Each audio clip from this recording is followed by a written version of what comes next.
Hi guys, for today's video, ika-day 15 po ngayon ng hapon. And as you can see po, marami na po yung nagawa. So ayan, malapit na po sila sa another beam. So after po nilang mahalo blocksan dyan, lalagyan pa po ng isang beam sa taas bago po ilagay yung trusses or yung bubong. So dito po sa part na yan, yan po yung porch. Yan. So sabi ko nga, dalawang room po ito. Dalawang bedroom, master's bedroom, tsaka yung isang bedroom pa. Then isang CR. Yan. So, napormahan na po yung mga poste niya. And then, yung iba, pataas na lang, patataasin na lang po yung iba.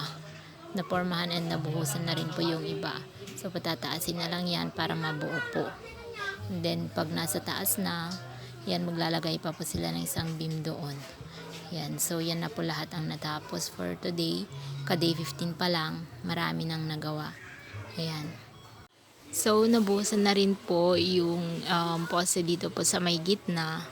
Ayan, so konti na lang po ang kulang. So, unti-unti matatapos na po yung lahat. And then, magpapalitada na after na pong hollow blocks ang lahat po ng nasa paligid. Yan. So, 2 weeks foundation and then 2 days lang yan na po yung nagawa after ng foundation. So napakabilis po nila mag-work. So yun lang po for today's video. Thank you for watching. Bye.